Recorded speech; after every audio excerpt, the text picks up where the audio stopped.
Forced to work from home by your employer? Laid off or feeling depressed at home? Do you want to make money working from anywhere? We'll show you how to do it from your couch. It's time for another episode of the Work From Home Show. Coming to you from their homes in Austin, Texas and Tampa, Florida, here are your hosts, Adam and Naresh. Hey everybody, welcome back to another episode of the Work From Home Show. I'm Naresh with Adam Schrader, and today we have Jean Shafiroff with us. She's the national spokesperson for the American Humane Society's Feed the Hungry COVID-19 program, an internationally renowned philanthropist, and author of the best-selling book, Successful Philanthropy, How to Make a Life by What You Give. The reason why I wanted to bring Jean on the show is because we talk a lot. We talk a lot about working from home, making money from home, investing, but we don't talk enough about giving back and the purpose of working and making money to begin with. And there is no greater expert on philanthropy than Jean, in my opinion. So Jean Shafiroff, welcome to the Work From Home Show. Thank you, Naresh, and thank you, Adam. And to all your listeners, I just want to say, getting to philanthropy, many of you realize that we've been in a horrible situation, and we have right now a situation in the United States where 10.7 million Americans are out of work. And our unemployment rate, according to the Bureau of Labor Statistics, is at 6.7%, which is very, very high. And what this translates to is a situation where people can't pay their rent, they can't pay their mortgage, and they have no food on the table for their families. Now, as this year, 2020, closes, many people look at what they've done. They say they've made money, or they've made a lot of money, or maybe they haven't made much money. But it's a great time to think about, well, what have you done for other people? What have we all done for other people to help out? And this has been a really rugged year with this pandemic. And so we have 2 more days left to make a gift. And I wanted to go over some of the groups that I think are worth donating to if you're looking to make a difference. And again, your donation can be $20, it could be 20 million, whatever you can afford.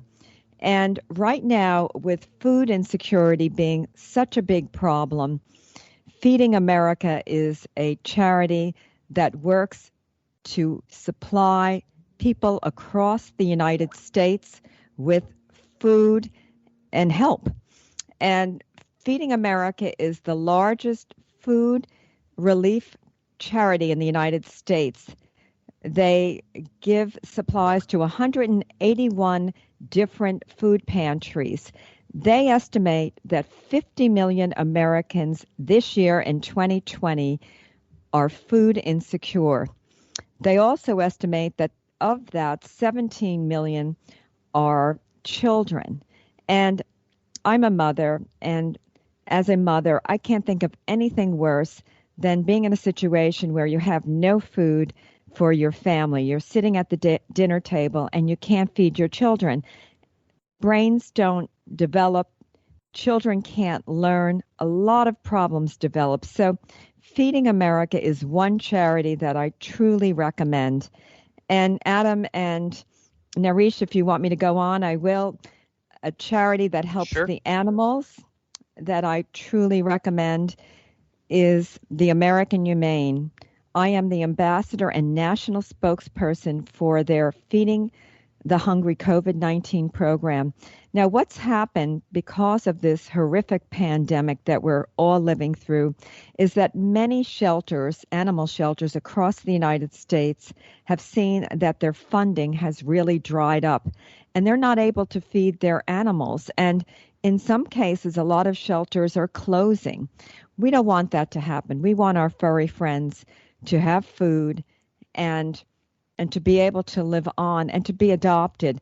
And so the American Humane, which is the oldest humane organization in the United States, founded in 1877, has put together this program, Feed the Hungry COVID-19, and our mission is to feed 1 million animals with $1 million, so that's $1 a meal, at shelters across the United States. So far, we've raised a little bit over $650,000, and we've been able to provide meals to many animals at many shelters, but in fact, it's really not enough. So we need more funding, and if you're able to give $20, $50, well, then do that. And the website is AmericanHumane.org. That's different from the Humane Society. AmericanHumane.org has taken it upon themselves to do this really great work. And then locally, there are many groups that all of us can help. And I always say, before you write a big check, make sure you know who you're giving your money to. And if you'd like, I can go into a little bit about how to do a little research on a charity. Yeah, And definitely. if not, Can you run us through the due diligence everybody needs to be doing before? Because that's one of the toughest things for my wife and me whenever we're looking at, where to give. Absolutely. And I have a whole chapter devoted to this in my book, Successful Philanthropy, How to Make a Life by What You Give. But there are 3 or 4 basic things that you can do. Number 1, go to their website. And if a charity doesn't have a website, well, it's very hard to really learn about who they are. And number 2, we have 3 groups that rate the larger charities. They are GuideStar, Charity Navigator, and then the Better Business Bureau. And some of the smaller charities, which are excellent, they're just not rated. What you can do is, besides going to their website, you can read periodicals about them. You can read newspaper articles, ask around, learn what you hear, read magazine articles, and look at their social media, because today Instagram and Facebook and Twitter are enormous platforms for many, many charities. And to give you an example, my youngest daughter has a charity that she co-founded. It's called Global Strays. They're not very large, but they do an enormous amount of work helping animal rescue groups in underserved countries like Colombia, Nicaragua, and the Dominican Republic. And she does a lot of work on Instagram, Facebook, and then she's wanted to keep a relatively low profile because she wants to be able to travel safely to these countries. But she has a website. Her overhead is only 12%, which is very, very low. She doesn't take a salary. As a matter of fact, they give a few salaries in some of these countries, but their whole objective is to change the attitude about how animals are being treated in underserved countries. Because once you get out of the United States, and if you go to many countries, the dogs and the cats, they're all street animals, and people don't necessarily treat them properly. So we're changing that culture. I'm on the board, and this is a great charity working with not a big budget, but the dollars really go places and really make change. And then, of course, we're supplying veterinarian services by helping to pay the fees of the veterinarians, and then supplying food to the animals. And places like Nicaragua this year had a horrific hurricane. They have COVID. We live in a complete bubble in the United States, meaning even though there's a lot of suffering, we have a lot of programs and we have a lot available, and many of us are able to survive through this COVID-19 pandemic. And if you want me to go off track and tell you a little bit about life in New York, I can tell you that we are Sure, go ahead. Well, I live in New York City, and I'm not there right now, but I was there yesterday, and it's quite quiet. Everybody's wearing a mask. everyone social distances and everyone keeps washing their hands. We're taking this very seriously because, as you know, there's a new strand of COVID coming out of London. The first case was reported by a man living in Colorado who didn't travel, who wasn't in contact with a lot of people. We're all learning more. But this virus is serious, and we don't want to get it. I don't want to get it. I want to make sure that I remain COVID free for as long as possible. So we take this very seriously. And when we see someone who's not wearing a mask, most people are angry. We don't say anything. I'm not going to go up to somebody because I don't know, that person might be a dangerous person. But we're all wearing masks, and we're only allowed to have gatherings of 10 or less, but most people are not even doing that. Our restaurants are closed for all but takeout. And that, of course, is difficult for the restaurant owners, but hopefully things will get under control. Problem is the hospitals are filling up, and we want to have enough beds in the hospitals so that if people really get sick, they can go to them. And we have many food pantry groups in New York, groups like God's Love We Deliver. They actually bring meals to people that are homebound. City Meals does the same thing. We have the Food Pantry of New York and a number of other groups that are really trying to help out. And as you saw when you picked up newspapers earlier during this pandemic, these food pantries, the lines they're not 100 people, they're now 1,000 people because so many people have lost jobs. So as we end the year, I think we all have to open up our hearts, we have to open up our wallets, and then for anyone who cannot make a monetary donation, you just don't have the money, there are other things you can do. First, you can volunteer your time, and by volunteering time, you're giving a little bit of yourself. Now, of course, if you're going to volunteer, say at a food pantry, you want to make sure you're wearing gloves and you've got a mask on and you're staying away from people, socially distancing, because you want to protect yourself and you want to protect other workers. The other thing you can do is you can give your knowledge. Maybe you can tutor a young child, maybe via Zoom, or tutor an adult who's trying to learn English. And then the last thing we can all do is we can show acts of kindness. This is a very rough time for many people.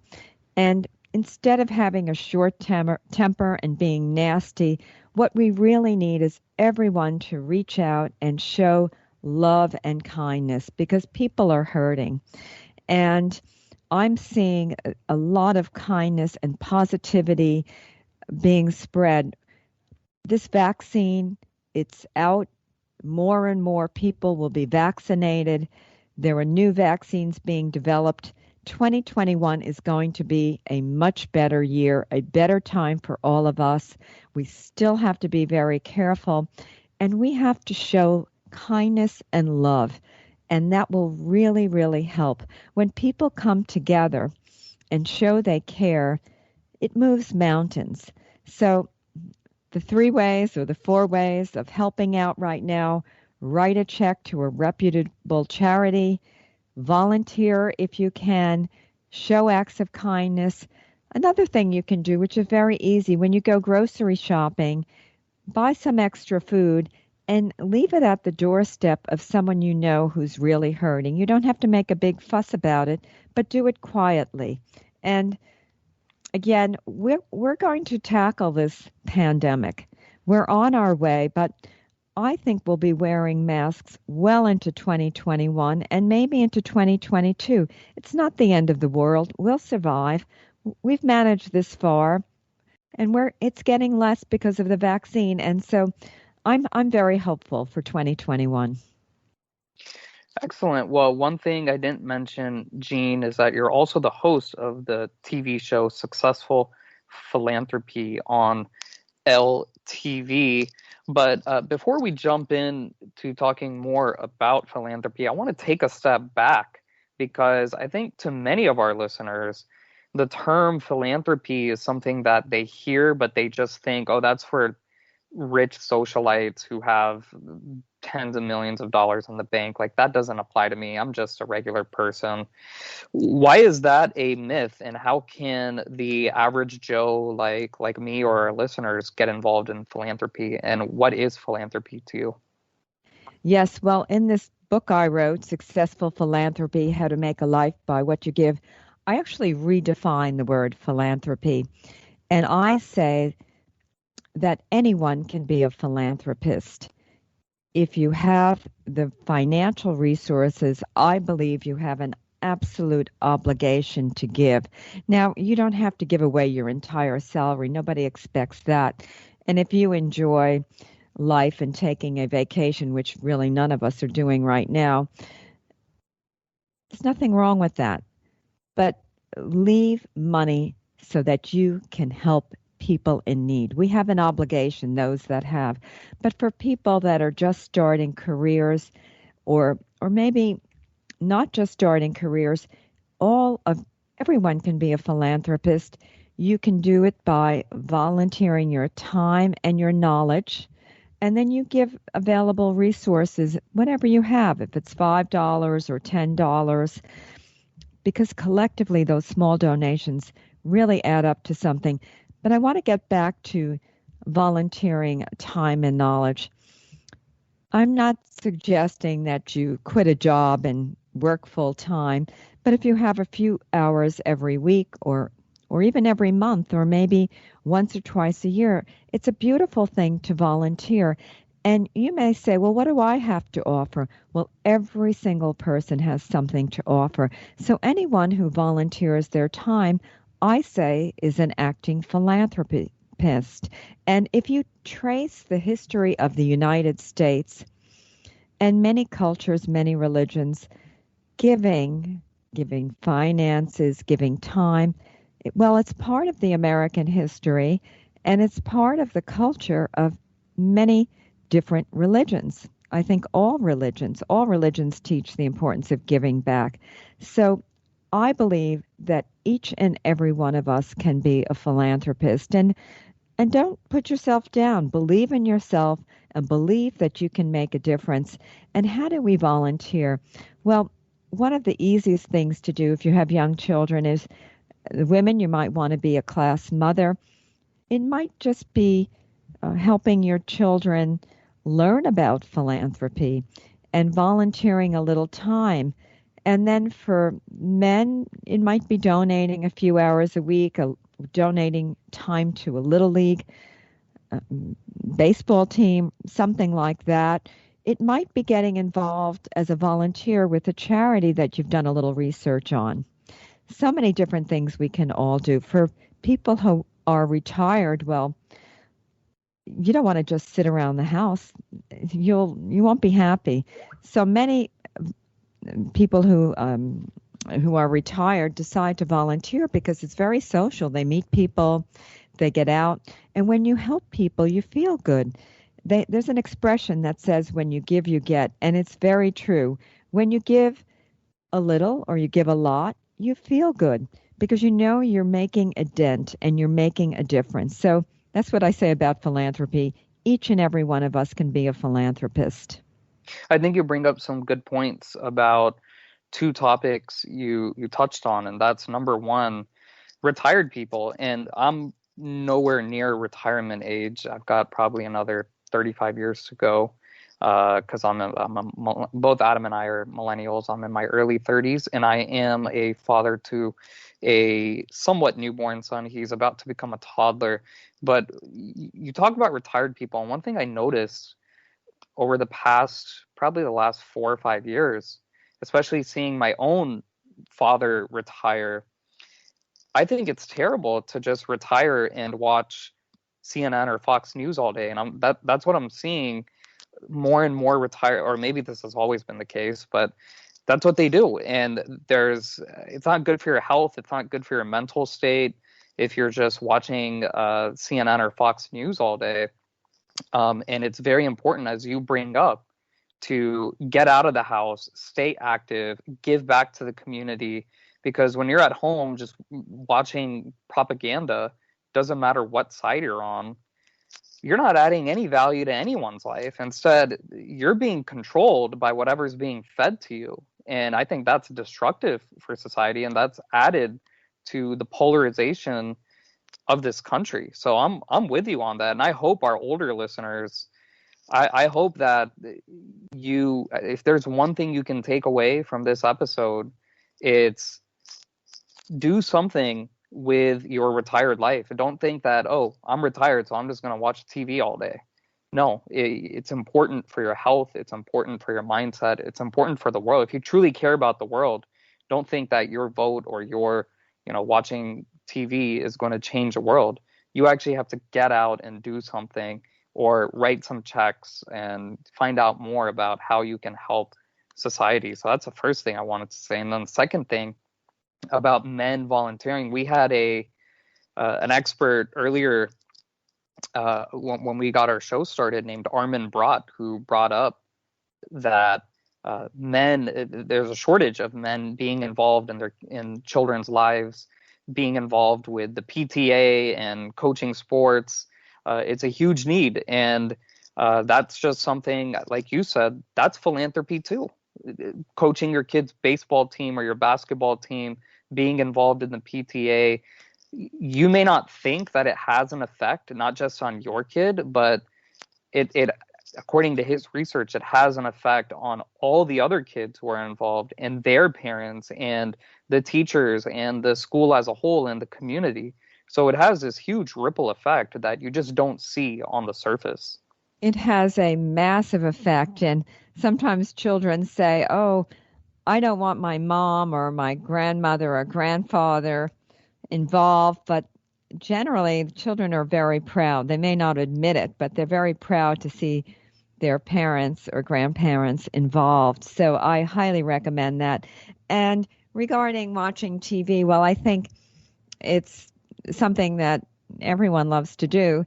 And you can watch TV, but you can also volunteer because there's enough time in the day and then the night. So, and once you get out and do a little volunteering, I think you feel better and you're with new people. It's great for socializing also. Now, I happen to be on 6 charity boards, about to go on a 7th, probably in January, and it's created a whole life for me. I have children that are out of the house, so I'm an empty nester, and I was involved when they were younger, and I got more involved as they left the house. So it's created this whole social life. Now, what I've seen also is that Gen Z and millennials are very interested in philanthropy. And me, I love being around them. I love hanging around with young people, and I think they like hanging around with me. Before COVID, I would often give parties in my home for charities, and I would have every single age coming in, about 100 people, because they'd get to socialize around a good cause. And then when there were big galas in New York City, I went to maybe 4 or 5 a week. And I'm not saying that everybody who works full-time can do that, and they do cost money because they're fundraisers, but there are many things that people can do. I wanted to go over a few charities that are really looking for volunteers. The American Red Cross, which has a network across the United States, is always looking for volunteers. Animal shelters are looking for volunteers all the time. Now, if you say, well, I don't want to actually be there physically, there's a lot you can do from home. And many people are actually volunteering through Zoom or just giving knowledge. So much people can do. And then there are groups like the American Heart Association. And then there's just the food pantries. The food pantries really need volunteers because their work has, in some cases, increased by 10 times as many people coming to pick up food. So you could volunteer by packing food and distributing food. There's so many things. Of course, if it entails lifting heavy things, I wouldn't recommend that, especially you're a senior, you don't want to develop a back problem. But there are plenty of things that people can do to volunteer, and it's fun, and you meet people. In my book, I give one example of a couple. I think he had retired in his 50s, and he had lost his wife. He started volunteering, and he met his next love of his life, and he married this woman. And that was all through volunteering. So there's a whole social aspect to volunteering that many people that are home are really unaware of. If you get out there and you give it a shot, you may really enjoy it. And I just want to say, for all the young millennials and Gen Z, you're the future. And so do all you can to get involved in junior groups. Any charity that has a junior group, I think it's great, because I'm seeing, even through my daughter's charity, Global Strays, there are a lot of young people involved, and they're definitely socializing with one another. And right now, many people have reduced work schedules, or they have more time because they don't have to commute to an office. They're all working from home. And so they want to stay involved. And I think really, millennials, Gen Z, you are our future. And all of us need to put the effort in and mentor young people so that they can develop the skills to become young acting philanthropists, young volunteers, and to show them that they have a lot to offer. And then for parents, I always suggest teach your children about philanthropy. And philanthropy, in my estimation, has to be taught. I want to give a little background on me. I went to 12 years of Catholic school. I grew up on Long Island. I was raised very middle class. My dad was a school teacher, a music teacher. And so the nuns taught us the importance of giving back. No matter how much any one of us had, we had to give small amounts to those that were less fortunate. And that was very important in school. My mom, we all participated in bake sales, and even when my children were growing up, I must have baked about 2,000 brownies for all these bake sales. And then my dad, who was the teacher, he's now deceased, he would come back from a day's work and talk about how important the student's future was to him. He worked very hard, and I think that really left an indelible mark with all of us, the children. And so philanthropy was actually taught to me. Now, today, many schools require children to get involved in philanthropy, in giving back. They have requirements in high school for community service, and that's a great thing. But when parents get involved and children see their parents are doing acts of philanthropy, they also get involved. And in some way, I believe that maybe God helps those who also help others. And even if that's not the case, those that have resources and who have been blessed with a good life, or even a not so good life, everyone has problems. And no one gets through this lifetime without having problems of health or whatever. But we all have an obligation to do something. And we need to give back. Yeah, I want to talk really quickly about two more areas that you just hit on. And that's, number one, teaching philanthropy to your children. And I think about my own parents. And number one, you have to lead by example. So I would see my mother volunteering at our school and helping out with different organizations, extracurriculars that we were involved with. And then I would also see my father, not as active with his time, but with donating money. Come from a very religious family, so helping build temples, donating money to religious causes, and then to friends and people in need. If somebody is, like you brought up earlier, if someone's going through something, they may have family lost, the breadwinner lost their job, or educating children, can't afford to go to college, my father would always be the first one to donate money to help them, or spearhead campaigns to raise money for people. So getting other people involved to help various initiatives. And the important thing is they would let my brother and me know, hey, this is what dad is doing. This is why he's doing it. There are many people who go through situations like this, and we're very fortunate, and this is why we should give back and help them out. We could easily be in their situation someday. And they would say every time, oh, look, this is what we're doing, and here's why we're doing it. And so leading by example, and then just taking that simple 2 minutes out of explaining, it goes a long way, because now as an adult who has a child, I'm involved in philanthropy where I am. It's not just donating money, but I'm on the board of one of the colleges I went to. I'm on the board of their alumni club.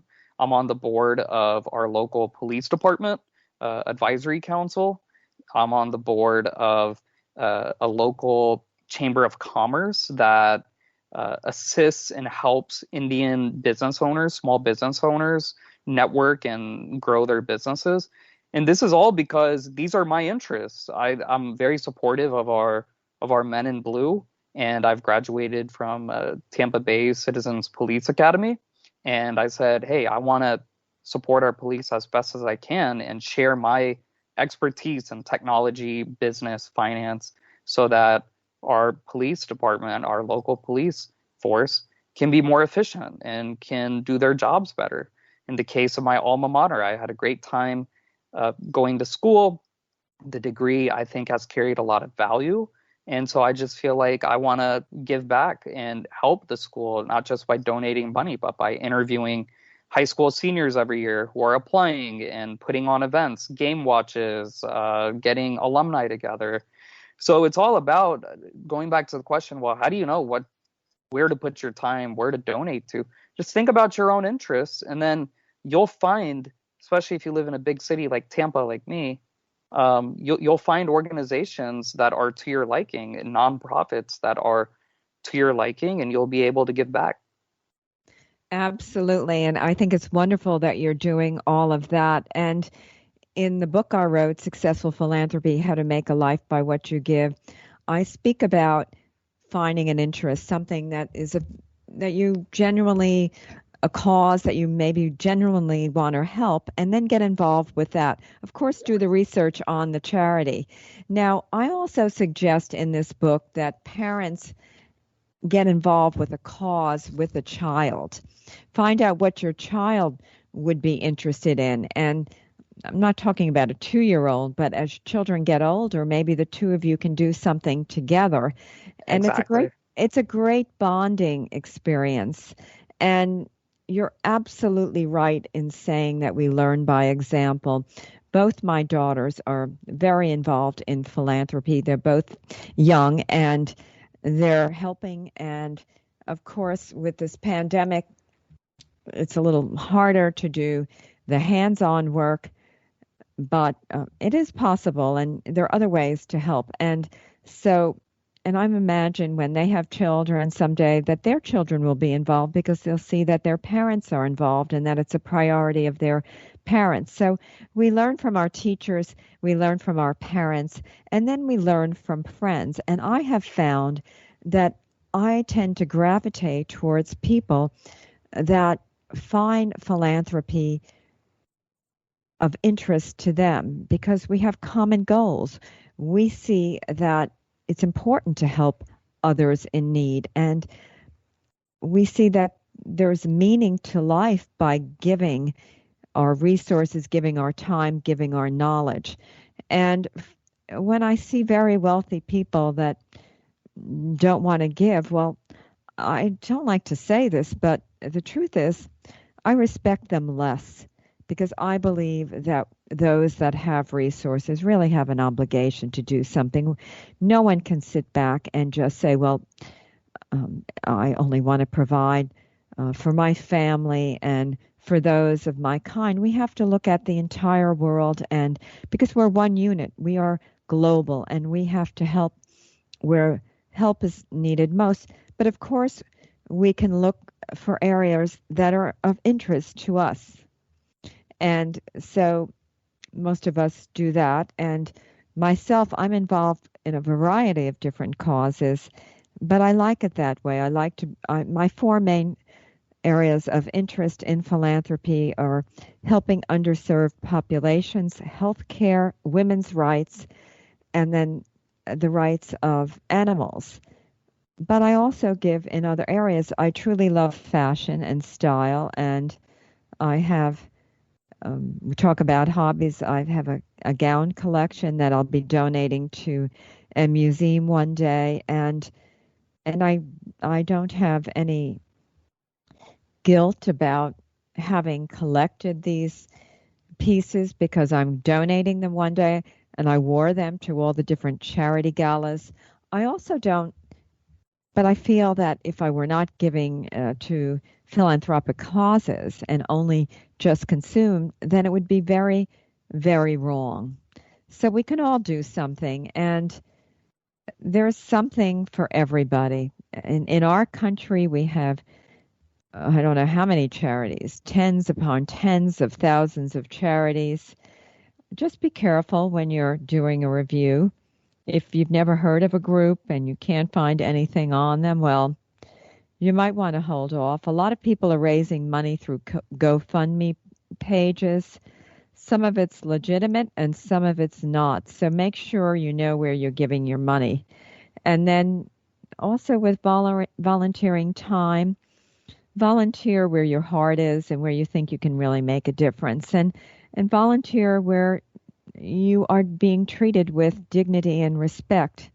In my book, I have a whole chapter about treatment of volunteers, paid employees, those that donate, and then those that are being serviced. And every single person needs to be treated with dignity and respect. And that goes for those you're servicing, the volunteers who are giving up their time and their knowledge. That's a big commodity. Those that donate money, and then the staff. Just because the staff is being paid doesn't mean much of anything. Most staff people at charities are getting a reduced salary. If they worked for a big business, they'd be making much more money. So many of them have made a sacrifice of some sort to work for an organization such as a charity. Yeah, and again, to speak out to the Gen Z millennials, don't just think that you have to be this rich, wealthy person. There's so many ways you can get involved, and we're sharing all these ways on this show, and I shared how I'm involved. And as my son's turning, he's just 1 year old, but as he gets older, and like you said, as your kids get older, then that's a great opportunity to get involved and give back, to not just help them, but to get involved with the school, coach, tutor, do all sorts of things, and give back. So these are all just ideas that I want to throw people's way. Yes, and if you're donating your time at the school, say you're serving as a class mother or you're working on a little league team, you get to see what's really going on, and you get to spend more time with your child.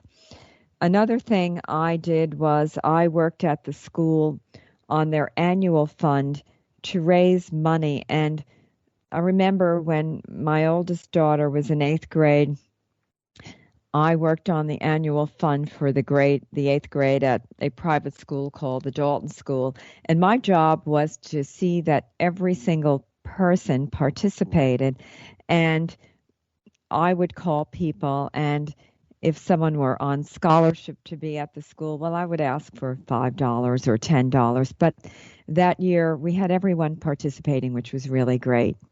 And then that model continued where each year everyone would participate. And if you don't have a lot to give, well, you can give a smaller amount.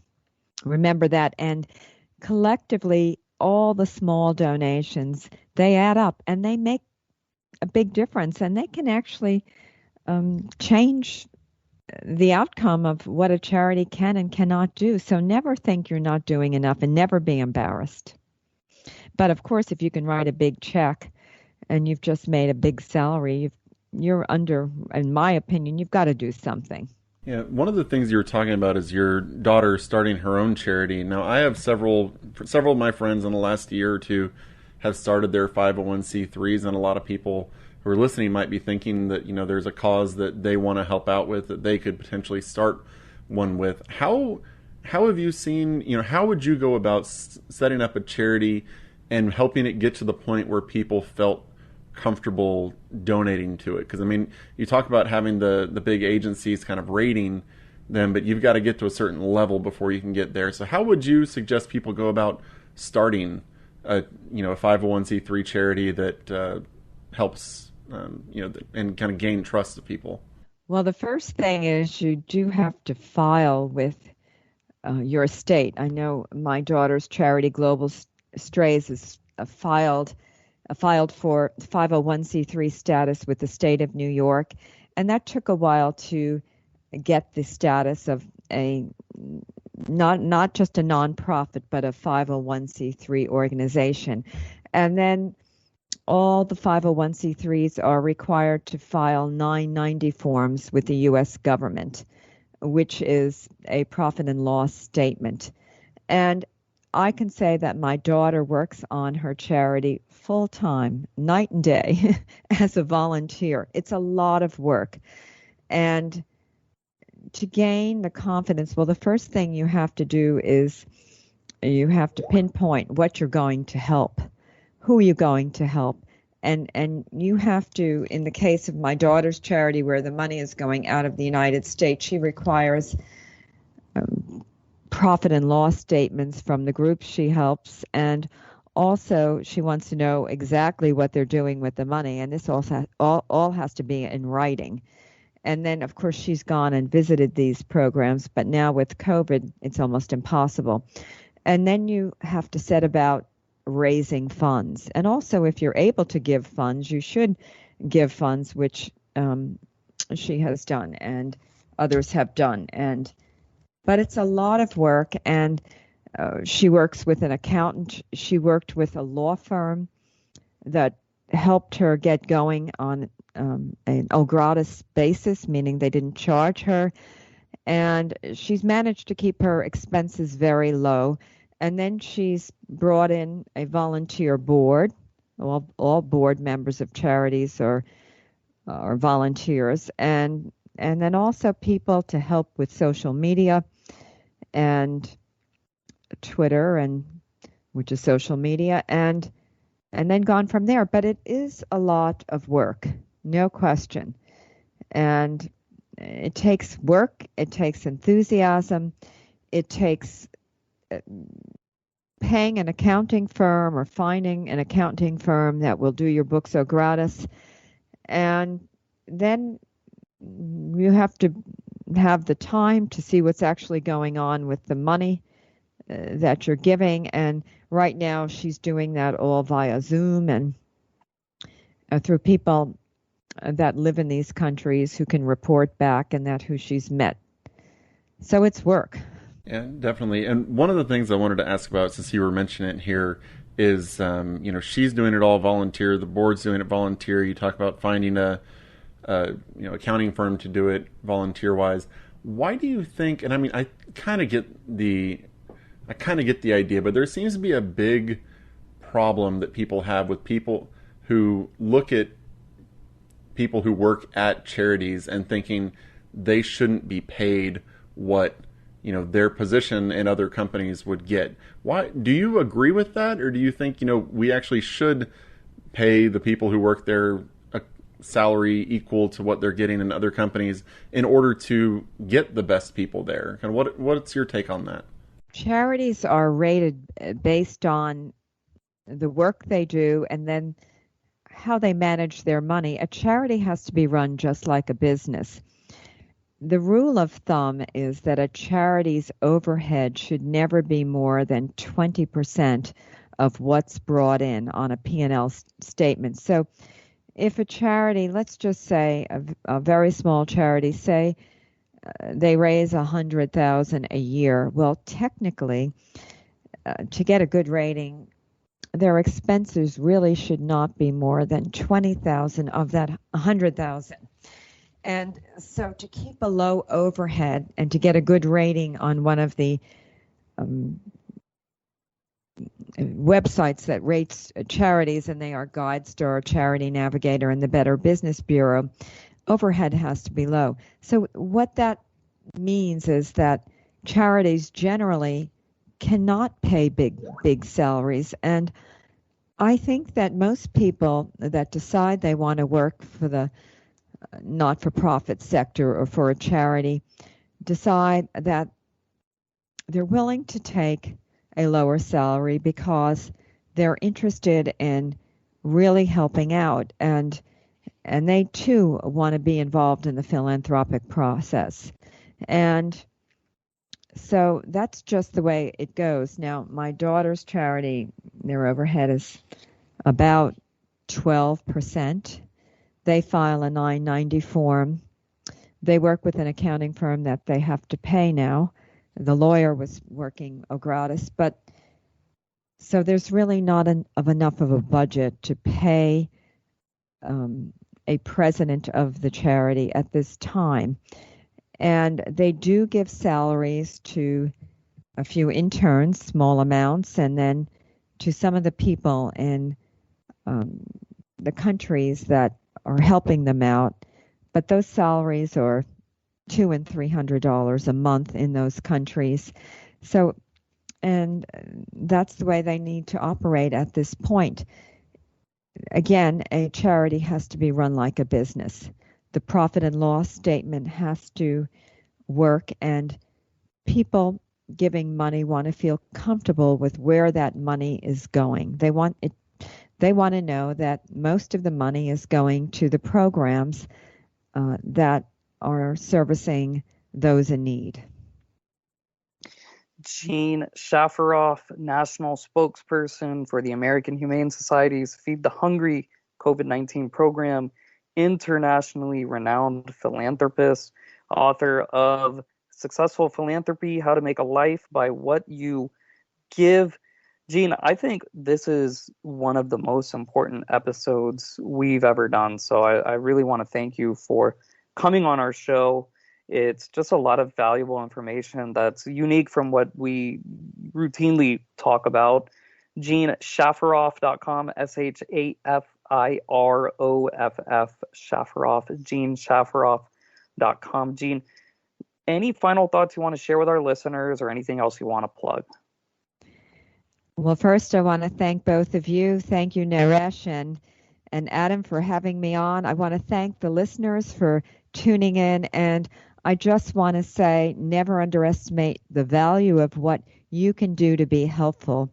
And remember, 2021, we are moving forward positively. It will be a better year.